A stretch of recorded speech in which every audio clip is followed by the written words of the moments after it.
Hey everyone, it's 10 Types. Today we're talking about the most important card in the Pokemon TCG, which is Iono. And this may be a little confusing because Iono, well, it recently rotated, right? So this card, as many of you know, is very powerful. I don't think there's really any debate on that. You could argue about certain different points of the card or whatever in terms of power level, but it's a very powerful card, right? But it did just rotate. As you can see here in the lower left-hand corner, it has the G regulation market. It's not been reprinted. I guess it kind of has been reprinted as the a reprint of the supporter card N, which is essentially the same thing. There's a minor difference, but we're probably not going to talk about that in this video. I might like mention it here, but that card was actually reprinted, and so that was in the Black and White X and Y era.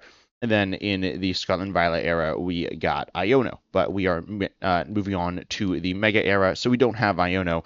And honestly, post rotation has felt quite different in terms of gameplay than pre-rotation, and I've heard this from a lot of different people, and a lot of people have just said, for example, some people don't like it, some people just find it a little weird, but I'm pretty sure the main reason for that is Iono, and learning to adapt to a format without Iono is, I think, something that is also really important and something I've been discovering and a lot of other people have been discovering through playing a post rotation. So first of all, we need to talk about what Iono actually does. I guess one funny note before we hop into the video is the fact that we do have Iono's Pokemon in Standard from the expansion Journey Together. They are, well, that's not Journey Together, but this is Journey Together. Journey Together with the trans Pokemon, for the most part, they weren't super. There's some decent stuff, definitely, but the Iono's Pokemon are not very good, unfortunately. Iono's Kill Watchful, I guess, is the best and is a cool card, but anyways, I wanted to mention that because it's kind of funny, but they don't have anything to do with the supporter Iono other than having the same character. Iono here is a supporter card, so you can only play one supporter per turn. Of course, this means supporters versus item cards. Items are going to be generally weaker in terms of what they actually do because you can play as many items as you want. In terms of supporters, they're going to be more powerful, but obviously you can only play one per turn. And playing a deck with a lot of supporters will lead to a more consistent, though slower gameplay pattern there. I will also mention playing more supporters because right now in standard, the really only truly powerful setup supporter is Lily's Determination. Iono was one pre-rotation, and there were a handful of others with Arvin and Professor's Research. But post-rotation, you're just going to see, probably four. You're going to see four Lily's Determination in a lot of decks, which I think should be in pretty much every deck in the game. And that is good, but then obviously you won't get that all the time. So your second option will be, previously it was Iono, but it's not that anymore. People are somewhat adapting by playing other cards and sometimes adapting by just like not playing anything, leading to more inconsistent games. So if post-rotation has felt inconsistent, this is a specific reason why. But anyways, the supporter here says each player shuffles the hand puts on the bottom, unlike the supporter card N, which says they shuffle it into their deck. As I said, is essentially the same as Iono, and also sometimes really annoying to search in certain databases. But anyways, each player shuffles the hand puts on the bottom of their deck, and if either player put any cards on the bottom of their deck from their hand onto the bottom of their deck in this way, then they draw a card for each remaining prize card that they have. So this has a comeback mechanic aspect to it, obviously interacting with the prize cards. You take prize cards by, taking knockouts and doing this stuff you want to be doing. Taking prize cards is essentially how every game ends. Not like literally every game. Obviously, you could run your opponent out of Pokemon to play. This could happen, though it's not super common. And then even less common is someone running out of cards. Even in a dedicated mill deck, I imagine most of your games are going to end with prizes because mill's not good and you'll probably just lose most of your games. So ultimately, most games obviously end with prizes being taken with all six of them. And Iono and other comeback mechanic style cards obviously kind of counteract that. This gave a reason to, in some ways, want to be losing the prize race there. And there are also times when if you're playing a deck against, or I guess if you're playing a deck with mostly two prizers and then you give up a one prize knockout in there somewhere, it's fine. You can get into some interesting situations. And generally, though, you will want to have taken as few prizes as possible. Obviously, with the ignoring the fact that you actually need to take prizes to win, so you need to find the right balance there. And I know is a big reason why. You also had Counter Catcher, which was a reason why there were a few other comeback cards as well that have more or less rotated.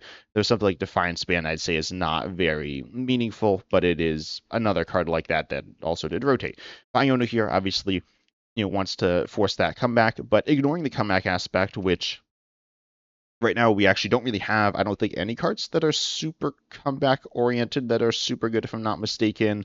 There's Unfair Stamp, which you will get to, but Unfair Stamp, you don't need to be like down to be getting the better half of it. You just need your opponent to have knocked you out, which is kind of comebacky, but it only, only kind of, right?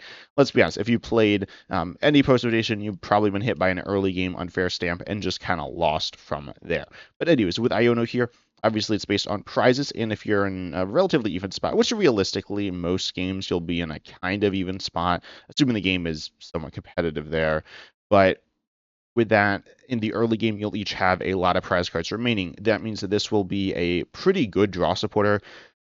You pretty much, with the exception of Dustmore or things like that, which I guess you could also counter with Psyduck there, you can choose to not take prizes, and so you can always have Iono be drawing you the max amount of cards of 6. This is also the same thing with Liz Determination, where you can always essentially have it be drawing you 8 there.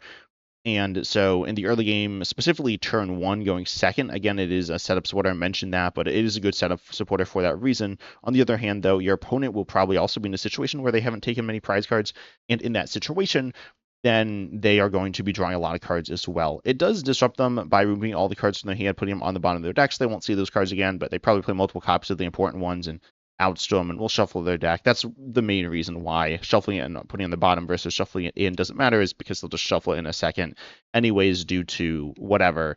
And on top of that, they probably weren't going to immediately draw those same cards off of Iono. It could matter occasionally, but it's not a huge thing.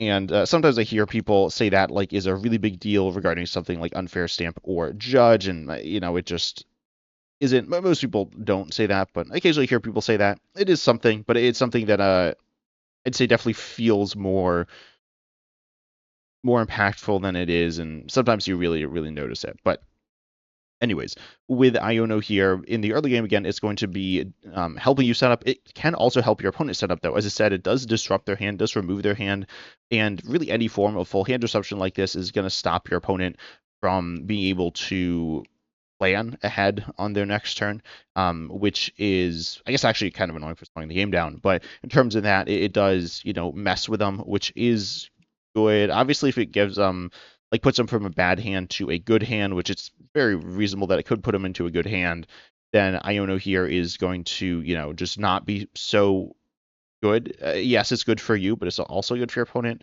And so that is a legitimate downside. On the other hand, in the late game, it is going to be pretty disruptive to your opponent, force them to a low hand size. That being said, it will force you quite often into a low hand size as well. So it's a really interesting dynamic here. Also, it does incentivize having, because I mentioned, having a powerful hand, being able to continue going with that. I also mentioned having lots of supporters, just generally being good for consistency.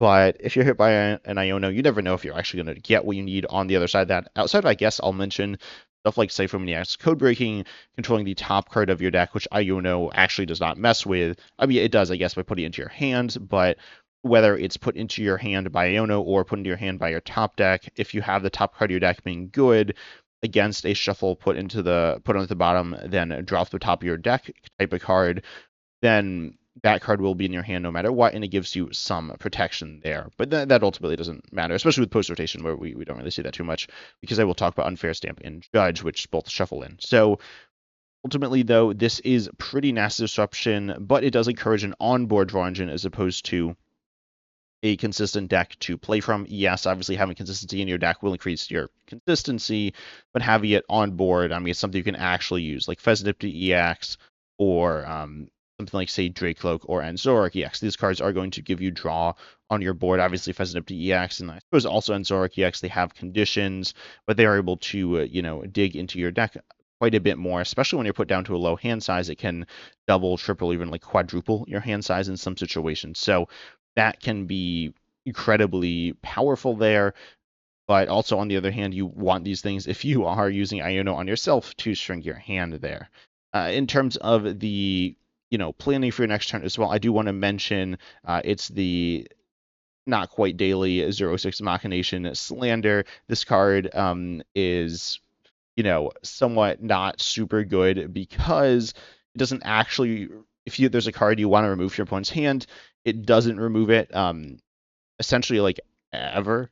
I mean, your opponent needs to actively choose to get rid of it. You compare this with Mega Absolute EX, but this is the reason why Iono's Disruption is essentially always better than 06 Machination's Disruption, because it disrupts their hand from, it disrupts their hand, right? It's 06 Machinations can disrupt their hand. 06 Machinations, I will say, can be like, it does permanently remove resources from the game, but that's going to be more meaningful in longer drawn out games.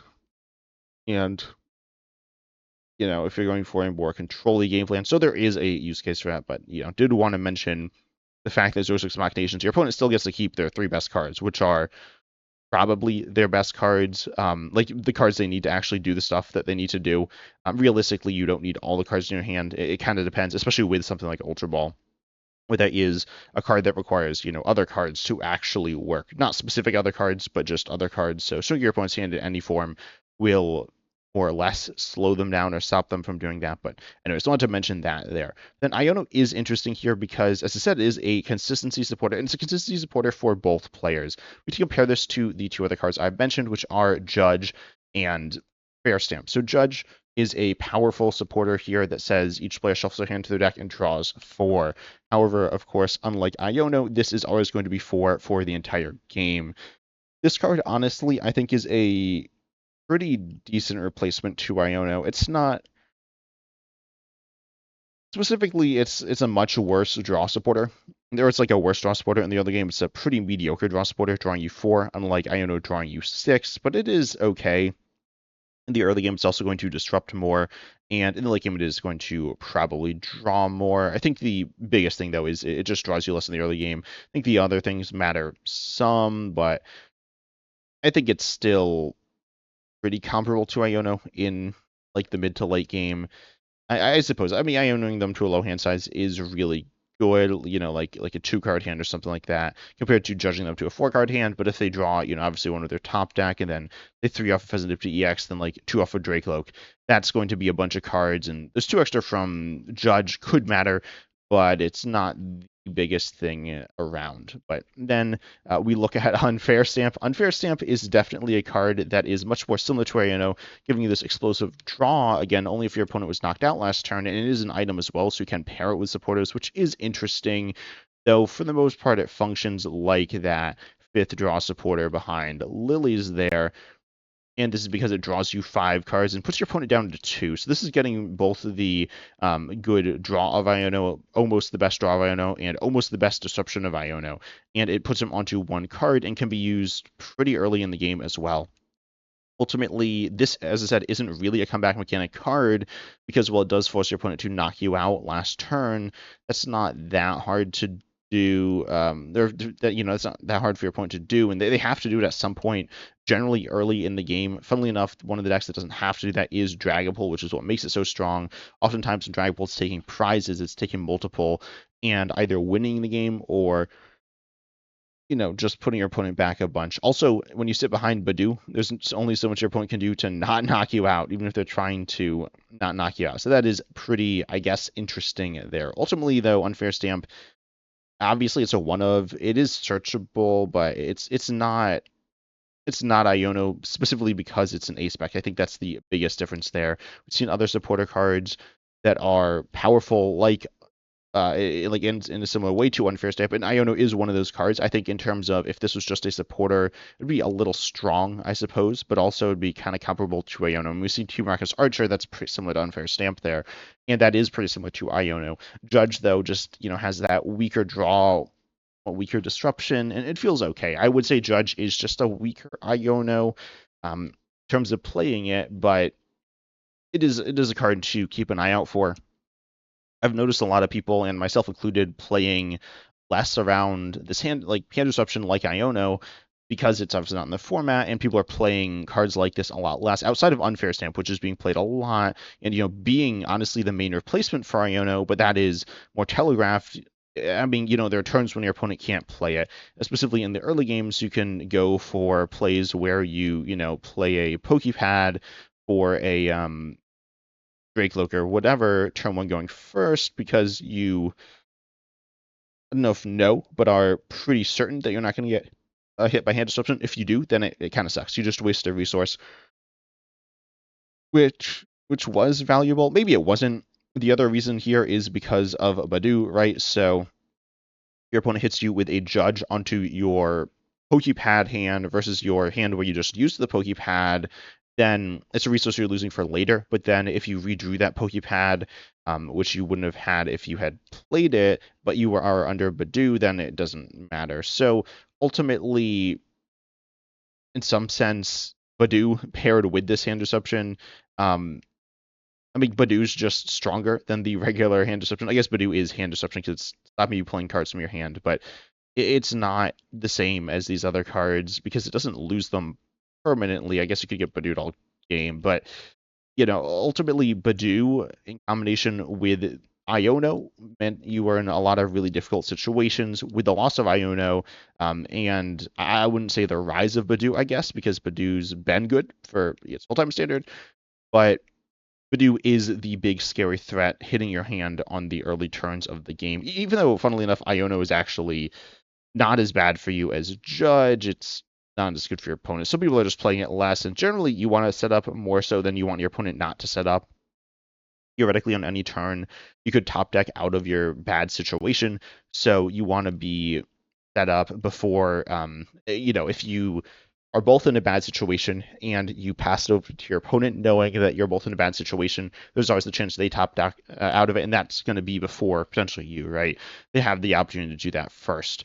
On the other hand, if you decide to go for an Iono play or something like that, and you're both in a bad situation, you could get out of it, and then you're going to be out of it before your opponent, so that's generally why going for the Iono when you're both in a dead hand situation is pretty nice. But ultimately, that's not the situation we're in right now. You do have Judge, though, which I do think Judge might be the next best supporter in the game behind Lilies. I've been playing with it more, and it is good. It's legitimately very real hand disruption and draw. It's not amazing. It's not specifically very good at draw. I mean, it's okay, but it's not it's not at the same tier as, honestly, it's probably not the same tier as like Carmen or Naveen or something, which aren't super good. So I'd really love to hear your thoughts in the comments section because this is, I think, a really interesting conversation. But I do think Iono has really had a huge impact on the Pokemon TCG and how people are playing, and people are kind of adapting to a format without Iono. And I'd love to hear your thoughts on that. But I also want to give a huge shout out to my YouTube members for joining the channel and supporting me. It really helps me out a lot, and I really appreciate that. Also, I really appreciate everyone who subscribes and likes the video. That does help me out, and comments. So I'd really appreciate if you did that. But I hope you enjoyed, and as always, I'm excited to see you in the next video.